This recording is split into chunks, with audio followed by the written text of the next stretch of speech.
Hi, everyone, and welcome to another episode of the Gold Hoops and God podcast. I'm your host, Dr. Guerra, and today I have an amazing person with me. It is my friend, Steffany Farros. Steffany is a UX researcher. We met a long time ago in San Francisco days at USF and have known each other ever since. Hi, Steffany. Hey, little dot. Oh my gosh. I have like 1,000 nicknames. It's kind of out of control. Oh my goodness.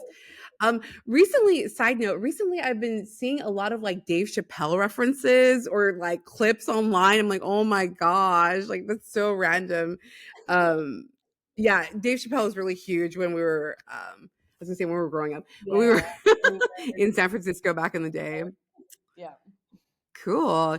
So yeah, so in the podcast, I'm really focusing on culture and sort of like redefining Latina culture, kind of unpacking that because I think for so many of us, our identity is very complex and depending on where we grew up, who we were around, uh family dynamics, etc., some of us may or may not have felt as perhaps connected to Latinidad or even trying to understand like how do we define Latinidad. So I'm going to turn it over to you, and if you want to kind of share a little bit of your background and kind of like how you understand these concepts, that would be awesome. So I guess I can just start by saying, yeah, I live in Berlin right now, but I grew up in this town called Livermore, California, which, as I mentioned before, is mostly renowned for Lawrence Livermore Labs, and it has the longest burning light bulb in the continuous US. It's still burning. It's in the firehouse. Wow. Um, and then you and I met obviously when we went to USF together, or no, you were a resident I was advisor. working as a resident minister. I had just graduated. Yeah. I had Yeah. just graduated undergrad at Loyola Marymount, and I Yeah. started working at USF summer 2004. Yeah. And I got there, I want to say January 2005, maybe That makes sense. somewhere Yeah. along 2005 or 2006, somewhere along there. Yeah. And since then, I moved to Berlin, Germany about 11 years ago. Oh my It's kind of gosh. crazy that it's It's been been that 11 long. years? Oh, wow. 11 years. It's Yeah, insane. August 2013. Wow. And my nana and nono, they immigrated from Argentina to the US in the 19 somewhere around the 1950s. So, Mhm. as we were saying before, I mean, I never really thought that I could claim the label or the term Latina for myself Mm. because for a bunch of different reasons. Like one of them is I'm white. I'm exceptionally white presenting. All of my family is. Argentina is one of the whitest countries. In fact, it is probably the whitest country in South America. Mm. It has a huge German and Italian population. Like Yes. I meet people in Berlin every day who are from Argentina and they have Italian passports. Wow, that's incredible. I did actually meet one. I actually went on one date with this Argentinian guy a couple of months ago, and he had a German passport actually, Oh, how because funny. Wow. his grandmother had immigrated from Germany for different, she was Jewish. So she immigrated Mhm. from Germany to Argentina. And then he ended up with the German passport. But usually the Argentinians, they've got the Italian passport, Wow. Yeah. which is much different from the rest of, let's say, South America. Yeah. Um, and but I think the hardest thing was that my mom married a white guy who he's actually half Greek, but she married a white guy, and we didn't speak Spanish in the house really. Mhm. For a small period of time when I was a child, my nana and my nono lived with us, and during this time we would speak more Spanish.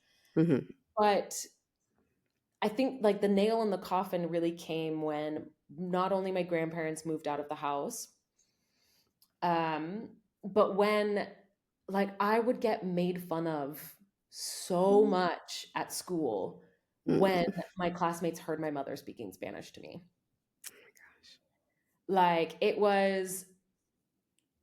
feels very much as though in the 90s, if you were speaking any language other than English, I don't like the kids just found a way to make that this big drama, Deal. Mhm. this big Mhm. deal, because all of a Yeah. sudden you were singled out, you were othered, like maybe you weren't even really American. And Mhm. I mean, any excuse for kids to make fun of other kids, right? Mhm. Yep. But as a result of that, I remember telling my mother, like, please don't ever speak to me in that language ever again.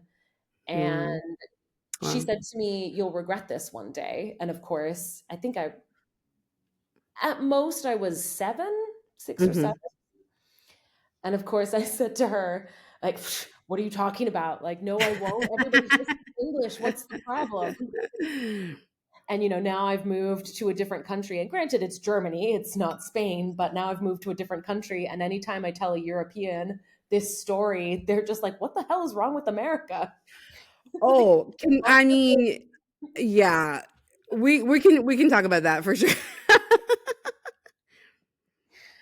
Um, but yeah, I'm still one of my greatest regrets is that like I could I understand Spanish. Mhm. It has to be, a more Argentinian dialect for me to like get it like Yeah. perfectly because that's what I grew up listening to and my Mhm. Spanish isn't fluent. So I can understand Spanish. If I like go to Spain, I'm fine. I'm not conversational. Mhm. But I never got to have a conversation with either of my grandparents in their native language, like a Mm. full on conversation. And they're both dead now. They both died about 5 years ago, and I'll never have that Mm. opportunity. And that's something that I do think about all the time that Yeah. That's hard. I, out of this kind of honestly pretty ridiculous fear or Mm. through the teasing of my classmates, I denied myself this connection with my grandparents and ultimately with a lot of my relatives in Argentina because it was Mm. only my grandparents and then my aunt and uncle, tio and tia, who moved to the United States. Everybody else stayed in Mhm. Argentina. So I have Right. relatives who don't speak Majority. English. Mhm. And when I Mhm. go and visit them, I Yeah. mean, it's all good, like I Make said, it work, but yeah. communicate in Spanish, Yeah. but I can't just automatically like switch between the two languages. And there is Yeah. something about that I find. I mean, I'm honestly, I blame myself. Like, I know I was like 6 or 7, and I just Mm. didn't want to get made fun of. But I feel a Mhm. lot like if I hadn't said that to my mom, if I hadn't allowed these children's comments to get to me in the way that they did, then I would have Mm. this other language at my disposal. And it feels a lot Yeah. more like I would be able to connect with that part of myself in a different way. Because I mean, like language is in a lot of ways like the gateway to a culture. I feel like it's language and food. Yeah, It's it's hard. these Language and food are huge. language Yeah. and food. Mhm. Mhm. Mhm. Wow. Thank you, Stephanie, for sharing that. Yeah, it's so interesting. I really appreciate you sharing your story because it's interesting, right? Like I understand that there's a lot of folks out there for different reasons that they didn't get to learn Spanish, etc. And I'm going to try to articulate this well. So,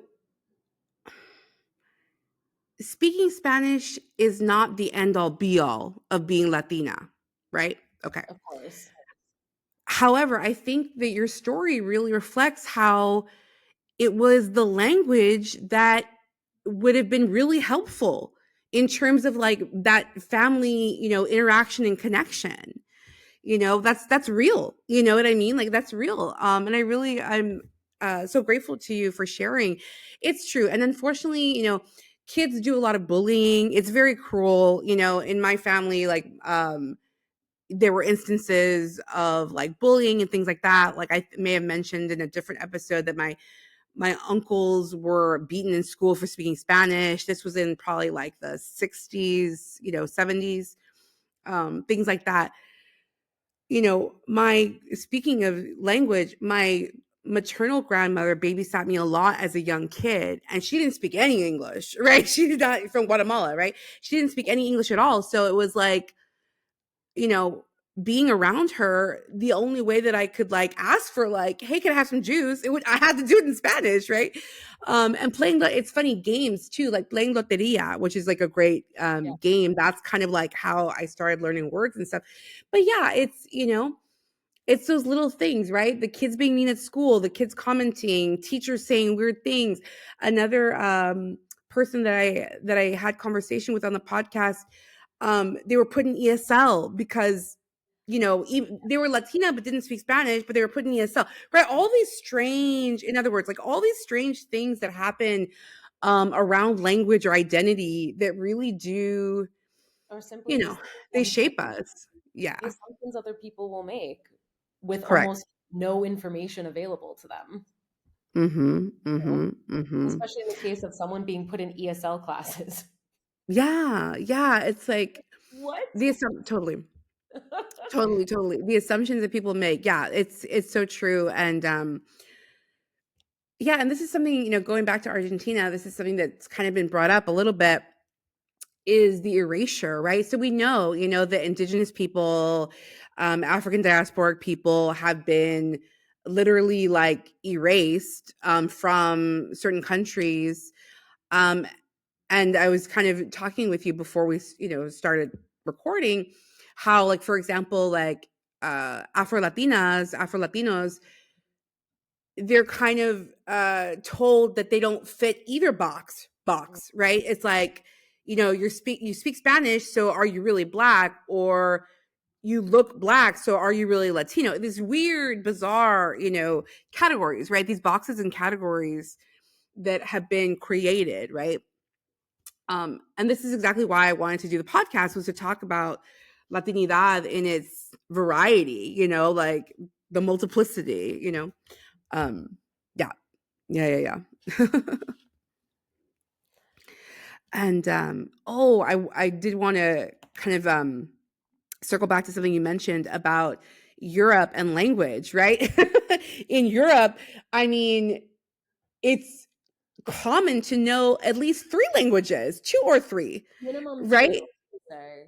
Unless Yeah. unless you're from an English speaking country. That's actually what I've noticed more than anything else. If you are Oh, from say a more, say more.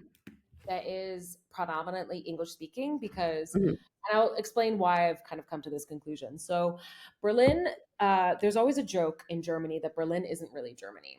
And one of the reasons for that is that Berlin has probably some of the more, I mean, in my experience, my limited experience, let's say, Berlin has some of the most variety of immigration I've ever seen Right. in my entire life, which is one of the reasons Mm. why I like living here. Mhm. Um, I mean, I'm not gonna, it's still predominantly white, Mhm. but you get people from all over the world who come here, like truly Yeah, all over the world, who come that's here to cool. study, who come here to live, Mhm. who end up making their home here. And this is Yeah, something that I absolutely adore. yeah. And in the process of living here, I've met people from probably all, like, just all over the world, Mhm. including people from every single English speaking country. And I will Mm. tell you the commonality. If you're from an English speaking country, the chances of you speaking another language are, it's like almost zero. Really? That's so There's interesting. very few people who come from, yeah, like even like Australia, New Zealand, England, yeah, Ireland, like, was what else have we got? Wales, like, Scotland, Northern Ireland, Canada, US. Yeah, Like, I yeah. know even one person who has since moved back home to Canada. I only really knew maybe one or two people who even made, who were like white and from English speaking countries, who made a Mhm. concentrated effort to even learn German. The Wow. people I know, again, we're going like kind of in a different direction here, but the people I know who made a real concentrated effort to learn German are people of Mhm. color. Because they wanted to have, to try to really, like, connect, I'm sure, right? To be able to, like, integrate and connect and try to, like, make a life. I'm sure that's why. Also, Whereas the English speakers are like, "Whatevs, I got the top language, so too bad," right? yeah, Yeah, yeah. yeah. It's Interesting. also to kind of ascertain whether or not someone is, like, what someone is saying about you. And Sure. Yeah. it's interesting because, yeah, like as a white English speaker, or even just as an English speaker in general, Mhm. you don't like English is the touchstone language. So you Mhm. don't really have, if I'm being completely honest, you don't really have to learn another language to just get Yeah. on with your life. Yes, exactly. Europeans, English is their second language. Right. Right. Most schools, I've noticed that too, like most schools in Europe, a lot of schools in Latin America, they include English. Like it's kind of like par for the course Yeah. in their classes, in their classrooms. And then some educational systems, like at least I have a couple of French friends, and they told me that within their system, they learn English, and then once they like a couple years after they start learning English, they pick another European language. Mhm. So a lot of people I know who are from France speak three languages. Mhm. Mhm. Mhm. Yeah. And then, our Americans over here are like, I took 2 years of Spanish in school. And what's kind of like the second part of that, and I don't remember anything, right? I took 2 years of Yeah, Spanish in high school and I don't remember a word. Yeah. I know That's like nothing. the common. I mean, yeah, it's really, really fascinating to think about language and to think about like the priority, right? The priority that English is given, the priority that anything US is given, USA, right? I remember so clearly, like, so this is something that Stephanie and I have talked about. So I lived abroad for a couple, not as long as 70, but for a couple years in Spain.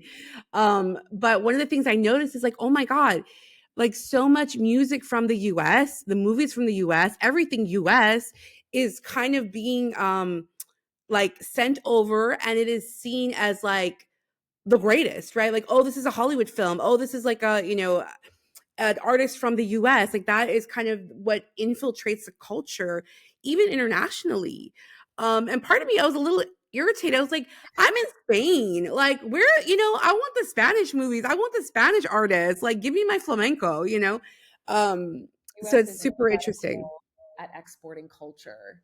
I remember I Hmm. had a conversation. Oh, it might have been Eric that I had this Oh, yeah. conversation with, and Another we were mutual friend. Yeah. another mutual friend of ours. We were talking about how this is just one of this is how the US exerts its soft power around the rest of the Yes. world. Soft I launch. Yeah. Yeah, it's true. And I mean, even here, it is in Germany. Most American movies are dubbed, Okay. Hmm. so there are specific actors that replicate the voices of specific Uh, American actors. Like they do the oh, same thing funny. in Italy. They might do the same thing in France. Don't come for me if that's incorrect. Hmm. Um, but a lot of, and it's not that there isn't a film industry is here. There is, there are a Hmm. lot of German produced films, and Sure. but everybody, I mean, I tell you what, every single person I meet has watched Friends. Oh, wow. Every single person Oh, I man. Oh love my gosh. for like these American sitcoms that that were pretty popular in the US, but I mean, I Yeah. meet people who are 10 years younger than me and they're obsessed Really? with Friends. Oh, no. Oh my god, that's funny. Oh my gosh. And it's just Wow. these very specific ways in which the American culture is sort of outsourced to Mhm. the rest of Mhm. the world. Yeah. Yeah.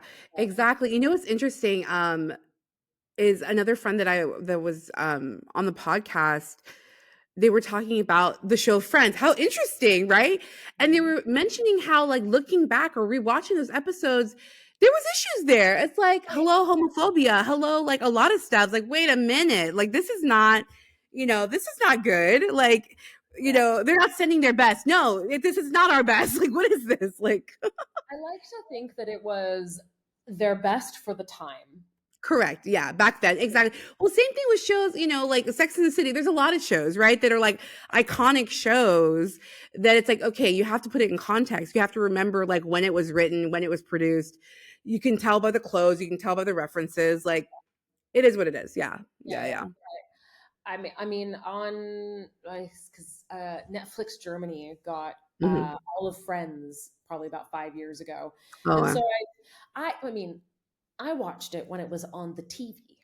You know? On the telly, yes. Like when you have to wait a whole week for the next Oh, episode. yes, I remember. Yeah, absolutely. X-Files was my show. X-Files was my shit, and we were, like, at the television show with the Yep, phone in hand after, the commercial breaks, like, "Oh my god, did you see what just happened? The alien, oh my god." yep, yep. So I've never really seen it just, one episode after All the other. together. Yeah, yeah, All yeah. together. So I was like, Mm, great, this is going to be a great pandemic activity. I'm going to watch all of them. And I mean, for the most part, it holds up, but there's definitely things that are said and like situations that they get themselves into that you're mhm, thinking, all right, well, I mean, I like to think that we would deal with this differently now. mhm. Like there's Totally. the one that always sticks out to me is there's an episode where Joey wears women's underwear and But just that alone, that's all we need to know. Like, it's like yeah, but he kind of someone kind of basically says like, "Oh, that's a bit girly, don't you think?" And it's just kind of, did that need to be said? Right. Did we really need to shame someone for Yeah. ultimately like wearing whatever they wanted? Probably not, but Totally. Totally. That's so funny. Oh my goodness. yeah. Um, so 2 things that I'm thinking about, as I'm talking with you is and you let me know which direction you wanna go in, is travel and Catholic school. Oh, So, because right, because I mean, like, both of us have gone to Catholic school for a long time, uh, and then it's so as I'm saying this out loud, in our group of friends, like, I'm thinking especially like Nisi, you, Eric, we've traveled a lot. You know what I mean? Like this, like just like wanting to travel, living abroad, like that's been a theme, and I think that's really kind of fascinating to think about. yeah. Well, let's start with Catholic school. So I I went to Catholic school Mhm, because when my parents got married, so my mother went to Catholic school. My mother mhm. went to whatever the Catholic school in Oakland was. I don't Oh, remember cool. what it was called. And Mhm, my dad went to public school. mhm. So when my parents met and decided to get married, they met at Santa Clara, which is obviously another Oh, Jesuits. Yeah, that's cool. institution. Yeah. But so they met there and they decided to get married. And my dad had said to my mom that he thought her Catholic school education, religion notwithstanding, had been Mm, so far and above what he'd received at public school mhm. that he wanted to send his kids to Catholic school The quality. Okay. Yeah. Yeah. Yeah. because it That's would be fair. Yeah. less expensive than private school. Ah, It I was see. I a see. Right. total practical decision. It Yeah. really had nothing to do Sure. with religion whatsoever. No, sure, and there's a lot of family, you know what? Like, I've heard from a lot of families that that is exactly the the thought, right? Is like, okay, especially in LA. Oh my god, girl, public school system, LAUSD. God bless those kids, God bless those teachers, and there needs to be an intervention. You know what I mean? Like because the kids are not getting the education that they deserve. Anyway, but so I get it. That makes sense. Conversation about the status of public school within the Oh, United States so bad. really like It's we need to painful. stop using property taxes to pay for that stuff. We need to start like Something. equitably distributing Something's got to wealth give. Yeah. around. We need to start putting more funding into education. I mean, that's a whole thing. Yeah, it's funny, like, in class all the time, I say, like, "Oh, people talk about, like, children, children, children, children." Children are the most abused and neglected in this society. Yeah. Like, what do we s don't stop fronting that you care about children. There's no evidence for this at all. Anyway. Yeah. Yeah, yeah, yeah. Like there's no, yeah, no, I mean we agree. Um but yeah, so my parents decided they wanted to send us to Catholic school. Mhm, mhm. And the really kind of interesting thing about that is that my dad's Greek Orthodox and my mom is Mhm, so mhm. I grew up going to two different churches. Oh, Two cool, I different didn't denominations. realize that you also went to, like, Greek Orthodox churches. Oh That's yeah. cool. My Oh. on my dad's side, his grandfather, Mhm. yes, his grandfather immigrated from Greece and he Mm. helped build the Greek Orthodox church that my family still goes to there. Oh, wow. Yeah. So That's dope. Wow. I also grew up going to like the Greek festival at the Greek Orthodox Church. Oh my And god, there's a Greek festival like 2 weeks ago over here, I think it's St. Sophia's, here, it's, like, kinda near USC. Love it, love it, love they're it. so good. I ate so many lupanadas one year Oh, that I yeah. can't even smell them anymore. It's like, It's so delicious. Oh my god, Greek food is so good, oh my oh, god. but so he and my mom, they got married at Santa Clara. What they Mhm. wanted was to get married in the church at Santa Clara, but with a Greek Orthodox priest. Oh. Apparently, the Catholic Church didn't have a problem with that. It was the Greek Orthodox priest who thought it would be disrespectful. Oh, how interesting. Ah. So is a Greek Orthodox, like, the what is it? The priest or the leadership was like, "No, no, no, you can't do." Yeah, Wow, interesting. yeah. But or at least the diocese that governed that particular church That decided, area, yeah. okay, that's actually fine, Wow. which I thought was interesting. Fascinating. Hmm. But when my parents got married, my dad had to sign that piece of paper that said that he would raise his kids Catholic. Oh, yep. Mhm. Paper that I thought Catholics only forced Protestants to sign, like back when it was a massive issue. You But know, no, you know what? Like, that if that's one thing that I've learned in so many years of theology is, like, it's family beef, basically. It's family beef between the Greek and the Protestant and the Catholic, like, that's real. That's, like that's so funny. Oh my gosh. and he said Mhm. he didn't have a problem signing it because he wanted to send us to Catholic school anyway. So He said, "That works." That's cool, yeah. and he was like, whatever, it's Right fine. on. We're bringing them to both churches anyway. I don't- um, so I love yeah, it. I went to a K through 8 in Livermore, California, Mhm. called St. Michael's, and I don't know. It was we.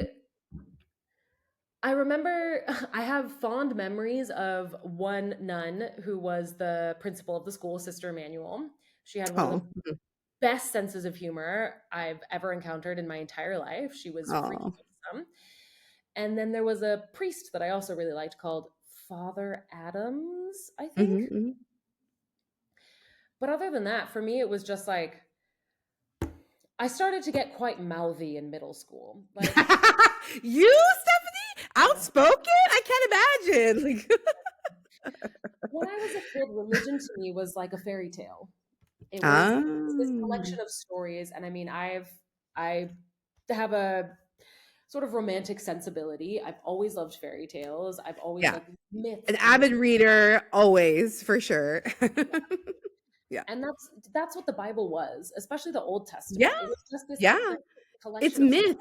It's It's myth, and no one come at me either, like, "Don't freak out, people. It is myth." Like, okay, yeah. in my Catholic school, we were taught that the Bible is divinely inspired, which meant that, and of course, like there, I know I'm aware that different religions interpret the Bible in different ways, and even different Sure. facets of Catholicism even interpret the Bible in different ways. Yeah, But the way I was truly. taught was that the Bible was divinely inspired and Mhm. that it is not the absolute literal word of God, and that it is, in essence, a collection of stories for us to disentangle and Yeah. create meaningful. Wisdom, guidance, something, yeah.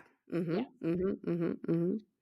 But as Totally. I got older and I started to learn more about the way the church treats women or the way Yeah. the church has honestly, it was mostly this innate, the way the church treats women, at least at that Yeah, time, sure. that just made me angry. I remember getting into an argument Absolutely. my eighth grade teacher. I said to her, "What if I never want to have children or get married?" Because she was saying that you can only get married if you want to have children. That's the only Oh, wait reason. a minute. Oh my god. Are you serious? I know, it's the most Oh, no. ridiculous.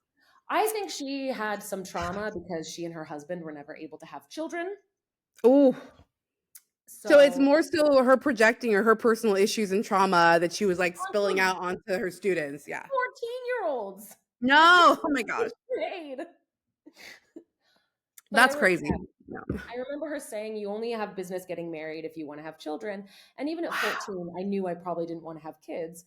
So I remember saying, Wow. "So you mean if I find, let's say, the love of my life, but I decide I Right. never want to get married, or I never want to have children, and I want to, let's say, travel all the time, spend my summers in the French Riviera, like I still have to have children, or like I have no business getting married. And she was just like, if that's what you want your life to be like, then you shouldn't get married at all. And I, Oh, no. Oh, no. I can't believe this. No, she had no business. She had no no, business saying these things. Oh my gosh. but Wow. I I just remember thinking, Wow. I knew at that time that that was probably more her opinion than Good for any kind you. of Thank argument goodness. Thank goodness. Yeah. opinion. But we also had debates in middle school about like, should women be priests? Yeah. What was My seventh grade teacher had us do this really fun exercise where Mhm. we did a mock courtroom Oh, with okay. uh, Eve, Adam, and the snake. I love it. Oh my gosh. I love They're it. all The lawyers, snake and on trial. I love it. yeah, That's cool. and I got to be the That snake. was clever. That's great. It's clever, right? Yeah. So I really liked that, but I think I just more and more started to get into this opinion of like, I don't like this structure. And to be fair, I've always Yeah. been a little rebellious, and I don't like it when people tell me what to do, and I don't like it when people tell me what to think. You and me both. Yes, we're cut from the same cloth. Don't tell me what to And do. Like, exactly. yeah, It's the exactly. worst thing. No, no, no, no. Are you an Really. Aries as well? Are you an Aries? I think so. Yes? No, I'm a Taurus, but Taurus. Okay, okay. my Mars is an Aries, which is a bit There you confusing. go. Okay. I knew I'm like, she has to have Aries somewhere, like in a significant placement. Yeah, Um, yeah, no, it's so real. It's so real. Oh my gosh. yeah. And yeah, I mean, but the way my nana, the Argentinian one, dealt with Yeah. Catholicism was so like, like, what's the right word? Like mythological. Mm-hmm. She insisted. So Mm-hmm. on that side of the family, I have two cousins, and they're both quite a bit younger than me. Mm-hmm. So one of my cousins is 12 years younger than me, and the one that I'm talking about right now is like 14 or 15 years younger than me. Oh, okay. Mm-hmm. So I'm his godmother Okay. Mm-hmm. because my aunt got him baptized because my nana insisted that he was possessed. No. Oh no. Wait, what? Insisted She was that we convinced. She get him was baptized. convinced. Oh no. We had to get him baptized because he was possessed, and this was the only way that was going to cure Right him of away. being Yeah. Oh gosh. Oh possessed. my We had to gosh. do it. And my aunt had gotten my other cousin baptized again, like at the insistence of my nana. They didn't really Mm-hmm. care so much. They were like, whatever, we'll get her baptized. It's Sure. gonna make Yeah. her happy. And then they were kind of wavering when it came to their second kid. Like, maybe we don't really need to do this. And then yeah, Nana comes out. He's possessed. He's possessed. We have to do it. They asked me and my brother to be godparents, and I That's told cool. her, well, we were never confirmed. I don't think we're technically supposed to be godparents. Oh, yeah. And she said, well, they didn't ask. So if they don't ask you, just don't say Don't say nothing. nothing. I love it. Okay. I mean, it was a That's church hysterical. in somewhere in Walnut Creek. I think they were just like, great, kids are getting baptized. We're Sure. just not Yeah. asking any questions. We love that. Yeah, exactly. But I always remember, I mean, she may have had a point because when my brother was holding, my cousin, Yes. and the priest was sprinkling him with holy water, he did growl at the priest. No. I'm not. I wish I was Okay. No. You can't make it up. You can't make it up. Oh my 100% gosh. true story. And I remember when he did it, Growling at the priest. Oh no. Oh my literally gosh. growled at the priest. And my brother looked at me, we kind of locked eyes and went, Yeah. oh God, did she Did did that she just have happen? did that just happen? What's going on? Oh my god. That's unbelievable. That's insane. But hey, you know what I mean? It's like, let's put a little extra holy water here. It's like Yeah, like he might be, oh my gosh. I don't know. That's so funny. Wow. Oh man. So okay, so I have to ask. So with all that being said, um tell me a little bit in terms of like the path to USF, because USF Yeah. is a Jesuit institution. No one else would take me. Oh. Oh my goodness, you were so funny, Stephanie. Oh my gosh. um, I don't know, but then we wouldn't have met, like, it was meant to be. without going, so I wanted to study theater. I thought I Mhm, was gonna study theater. mhm. That was my plan. My dad told me right before I'm starting to, like, write up all of my applications, "You're Uh-oh. not studying theater, that, there's no future in that." And so Oh, my no. Yeah. university plans were derailed a bit, and so I kind of, like, Oh. bumped along. I went to Oregon State for a little bit. And Mm. honestly, the reason I chose USF in the end is because Eric went there, like our mutual friends went there. Yeah. Eric went there. I had always thought I would go to LA, honestly. I thought I would go to Oh, Loyola Marymount. interesting. Oh, Uh, really? I didn't know that. Oh, funny. I always assumed I would go somewhere down south, whether it be like Loyola Marymount, Pepperdine, something like I just thought I Mhm. would go somewhere down south. And then when Anders and I, again, another friend, my ex husband, actually, Anders, when Anders and I started dating, he was living in 1287 with everybody Oh my else. god. And I started to really fall in love with San Francisco. Mhm, And I think I went on the USF campus a couple times. Like I visited mhm. Eric in the dorms. I think that's Oh, yeah. probably what I met you. Oh, I yeah. started to fall in love with the Yeah. campus. I Mhm. knew that it was a Jesuit school, but the thing is, I don't know if the Jesuits are just trying to make up for their actions in a past life or what, but But they're they're pretty chill, honestly, like, it's chill, like, it's pretty cool, yeah. yeah. I mean, I got my undergraduate and my master's degree at Jesuit universities, and I would I love it. say that I mean, the education at USF and at Boston College was excellent. It was incredible. Yeah. You have small class sizes. Mhm. But, Jesuits are pretty chill. Yeah.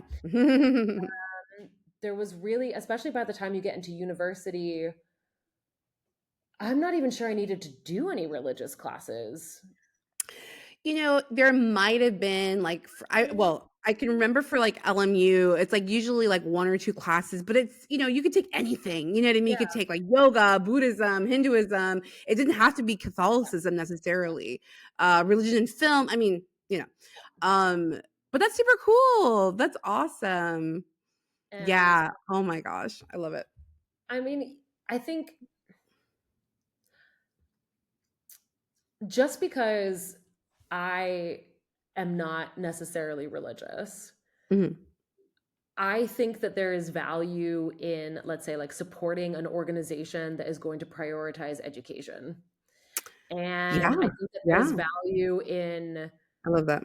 respecting any kind of organization that's doing good work, whatever that looks like. And I it's love not that. up to me to define what someone else is going to believe as long as that doesn't have any impact on what I Mhm. believe or what I'm Sure. going to like that's kind of the heart of having respect for like our fellow human beings and allowing there to 1,000%. be like multiple different kinds of discourse. Mhm. So, Mhm. Totally.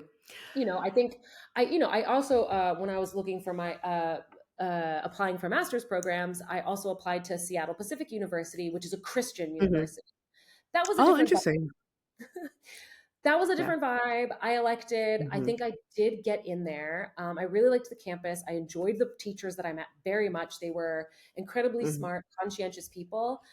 That's cool. Um, the way that they talked about God was very present in everyday conversation, very That's present great. with curriculum. It wasn't for Mhm. me. Yeah. Yeah. Yeah. I remember And talking to that's one. you know what I mean? And good for you for, like, recognizing that. Do you know what I mean? I think that that's to see it and be like, this is not really the vibe for me." Like, that's yeah. No, good for you. That's cool. Very Yeah. cool. I I remember love talking to it. my cousin about that, and because he's Christian, and Mhm. he's the cousin I probably get along with the best.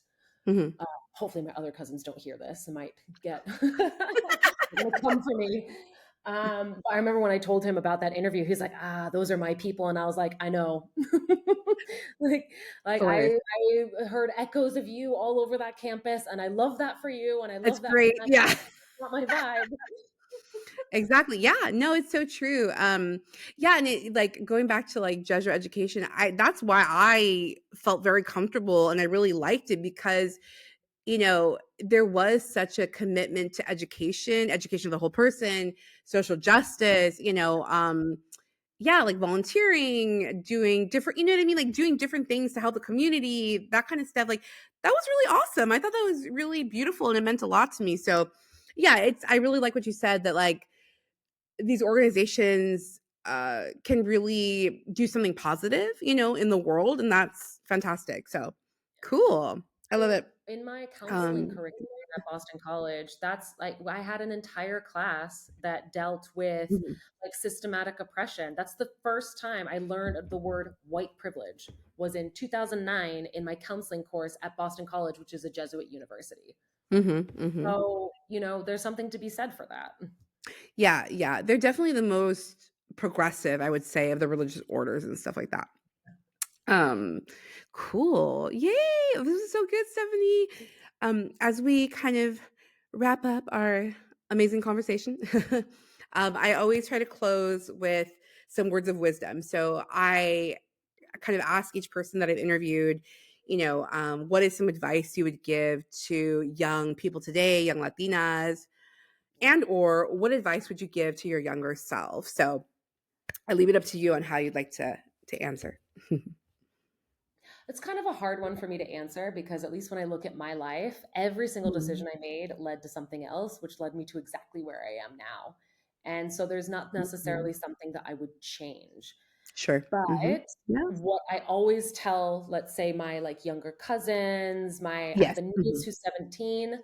The things Mhm. I would say are travel as much as you can, do the study abroad Mhm. program, Totally. get wherever it is that you live, get somewhere else. If that means you live in California and you can only manage Boston, go to Boston. If Mhm. that means Mhm. that you are up for going to another country, go to another country. And also, if it makes you nervous, do it in steps. I did it in steps. I went from Yeah. a small town in the Bay Area to San Francisco to Boston to Mhm. Baltimore Mhm. to Berlin. Mhm. I kind of got comfortable with like bigger cities and different cities before I In made the different jump places. to a place Mhm. completely different. Yeah. And the other thing is like be as loud as you want to be. The other thing that I kind of Be wrestled loud. with all the time is Mhm. I felt when I was younger, I felt as though there were certain opinions I couldn't voice or certain things that I couldn't say. Mhm. All of this was kind of like in service of being liked or just like not getting in trouble, Mhm. not being comfortable with being uncomfortable. Mhm. And then I had this weird turnaround as I got a little bit older where I Mhm. had absolutely no filter on my mouth. And I didn't really understand what was going to be a valuable thing to say or like constructive Mhm. thing to say versus what I just needed to get out of my brain and my Off mouth your because chest. Yeah. I Yeah. felt like I'd been silent for so long. So Mm. understand that there's a difference between being loud and being rude. They're not the Mhm. same things. Right. And I think there's all like listen to that voice inside of you. Mhm. Mhm. That Mhm. voice is not going to lead you astray. Right. And yeah, just Mhm. don't be afraid to say the thing, to do the thing, whatever it is. I love it. Yeah. Oh. And yeah, eat as much as you want. Like Jesus Christ. Yeah, exactly. Like maybe Exactly. exercise a little bit because your joints do like there will come a time when your joints start to turn on you Yeah, and yeah, yeah. The knees start to ache, back starts to hurt. then drinking the bad like the $2 glass of wine. But yeah, I love like it. worrying about what your body looks like is something I know. I feel like every single like older woman has always said this to every other woman since the beginning of time, but I think it's worth Was repeating. like, but really, like, yeah. Really, really, really. Like take Mhm. care of yourself because you want your body to last, but like Correct. eat the cheeseburger if you want the cheeseburger. 1,000%. Like Exactly, exactly. yes. Yeah. Oh, I love that. I love everything you said. It's true, like speaking up, Yeah, I don't know what it is. I don't know if it's like society just tries to silence women. I don't know if part of it's like a cultural thing. I'm not sure. But like, yeah, as young women, we're told to kind of like be seen and not heard a lot of times, right? And not speaking Be, up. So, be palatable. That's yes, what it is. Be palatable. palatable, be acceptable. And I don't Yeah. think anyone's doing that with any sort of malicious intent, but those It, are the messages that we absorb. those are the message, and actually, ironically, I think sometimes our families, our parents say that to protect us in a Yes. way, right? It's like, oh, don't get too loud, don't do this, don't do that, because you might get in trouble, or someone might think poorly of you, and that skirt's too short, watch out. It's all that. um so yeah, I really love what you've said, Stephanie, and this is awesome. Oh my Thank gosh. Thank you so much, Steph. It was so good to talk with you. I know that everyone's going to really love this episode. This was so good. I hope so. Yes. And that's Steph's kitty right there, Maisie. Oh, hi, Maisie. Maisie wanted to be on the podcast too. Okay. All right. She does this every Thank you time. so much. Yeah. Thanks. Thank you, everyone. Thank you, Stephanie, again for being on the podcast, Gold Hoops and God podcast. You can find this everywhere where the podcasts are available. So if you do Apple or let's see, Spotify, all those different sites, there's a Facebook page. Also, you can join the Facebook page, and the interviews are also available on YouTube, so you can watch our conversation. Woohoo. Thank you so much. Bye. Bye.